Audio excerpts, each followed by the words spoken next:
Bonjour à toutes et à tous et bienvenue sur Africa 24.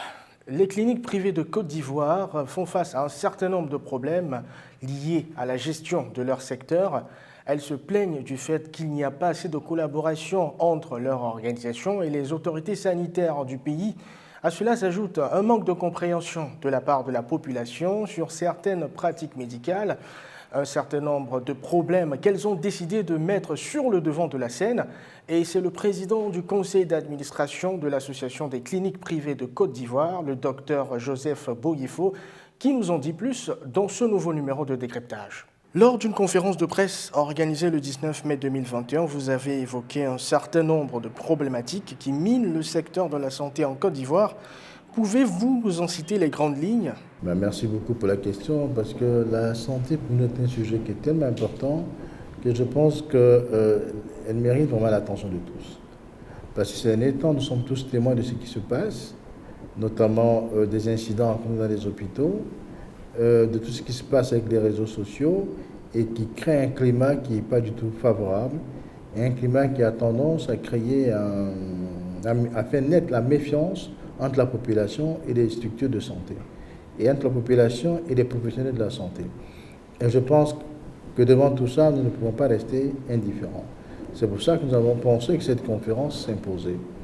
Au suite de cette conférence, nous avons voulu faire comprendre trois choses. La première des choses, c'est quoi la santé? Il faut savoir c'est quoi la santé, quelles sont les exigences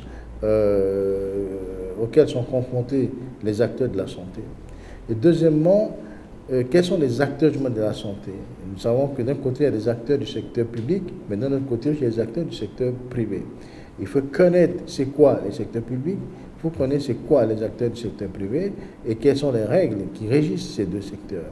Et troisièmement, justement, savoir que le secteur privé joue un rôle important dans notre système de santé national aujourd'hui, savoir que le secteur privé a fait de nombreux investissements dans le secteur de la santé et qu'il est prêt d'ailleurs à accompagner la population et à accompagner l'État, mais il est important que l'on sorte justement de cette atmosphère dans laquelle on est en train de s'inscrire pour pouvoir travailler et collaborer dans l'intérêt de toutes les parties en présence. Vous estimez qu'il n'y a pas assez de collaboration entre votre organisation et les autorités sanitaires ivoiriennes. Quelles sont vos attentes par rapport à ce sujet?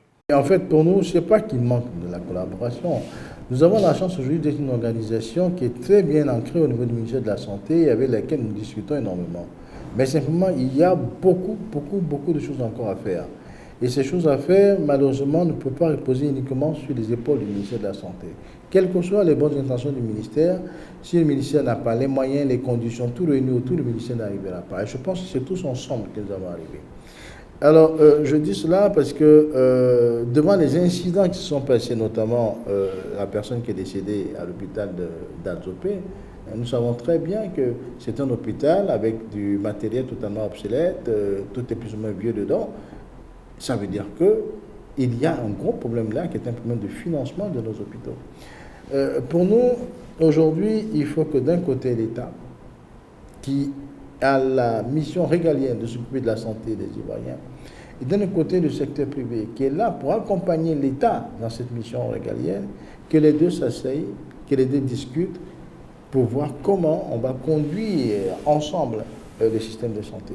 Les deux sont obligés de s'asseoir à partir d'aujourd'hui. Parce qu'on a tendance souvent à jouer par à coup.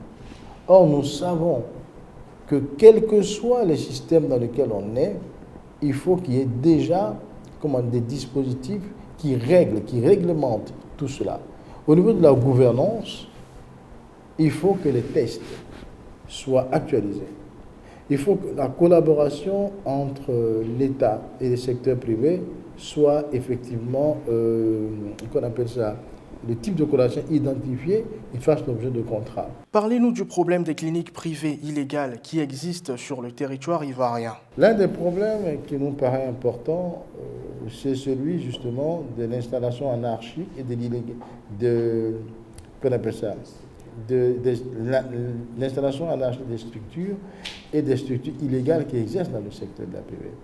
Vous savez, les études ont démontré aujourd'hui qu'il y en a 70. On ne peut pas se contenter de dire qu'il y en a 70, qu'il y en a 70, qu'il y en a 70 et ne rien faire. C'est un drame. 70% de structures illégales, comme on dit, ben, cette importance, ça attire notre attention. Et nous avons souhaité justement que l'État mette en place une autorité pour réguler un peu ce secteur-là, une autorité nationale de régulation du secteur privé de la santé, de manière à lever cet os qui est vraiment dangereux pour la qualité de la santé en Côte d'Ivoire. Vous comprenez? Et à côté de cela, nous demandons que nos secteurs privés soient reconnus comme il est en qualité de structures prioritaires et qui bénéficient des avantages liés aux structures prioritaires.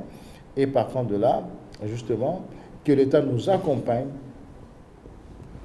notamment sur certains points spécifiques qui feront l'objet d'issues à l'État pour améliorer notre système de santé, assurer la sécurité des patients, assurer donc, des soins de qualité. Est-ce que vous avez le sentiment que l'État n'a pas les moyens de sa politique en matière de santé? Vous savez, nous ne pouvons que faire des constats.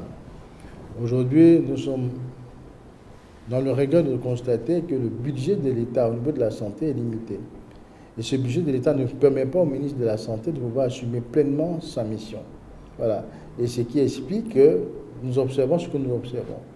Les plateaux sont devenus obsolètes du secteur public. Et beaucoup d'établissements ne répondent pas aux normes qu'exige un bon système de santé. C'est une réalité. Nous assistons aujourd'hui à une démission du personnel dans les structures de santé. Tout cela est motivé par un certain nombre de facteurs.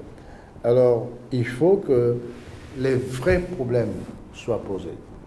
Et à côté de cela, il faut que les vraies solutions soient posées. On ne peut pas rester constamment dans les mêmes choses et perdurer dans ces mêmes choses. D'ailleurs, même ce qui est grave, plus on s'étend dans le temps, plus on ne sait pas vers où les choses peuvent déboucher et quelles sont les conséquences sociales auxquelles on peut être exposé. C'est pour ça qu'il faut commencer à discuter dès maintenant. Toujours est-il qu'il serait difficile pour les structures privées que nous sommes de ne pas ajuster nos prix au cours de 2022.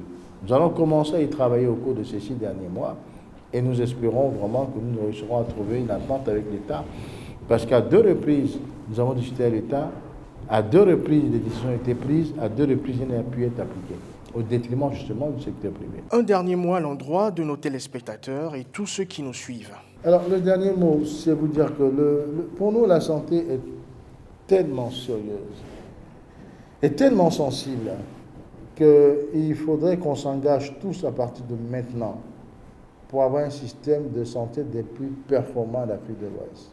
Nous avons les capacités parce que nous avons aujourd'hui les moyens dans le secteur privé. Nous avons aussi les capacités de réfléchir. De notre côté, on assiste à une certaine volonté de l'État. Nous savons que l'État a décidé pour 2021-2025 de lancer ce qu'ils appellent Abidjan Medical City et qui consiste à faire de la santé le hub en Afrique de l'Ouest de manière à pouvoir booster le tourisme médical. D'accord, tout cela est très bien, mais faisons en sorte que ça ne reste pas théorique. Faisons en sorte que tout cela devienne véritablement pratique. Et pour ça, vous avez des personnes qui ont une grande expertise et qui peuvent accompagner donc l'État dans ces projets-là. Vous voyez? Donc, pour nous, nous gardons beaucoup d'espoir sur demain, mais demain commence aujourd'hui. Et comme nous avons un nouveau ministre, commençons déjà à discuter.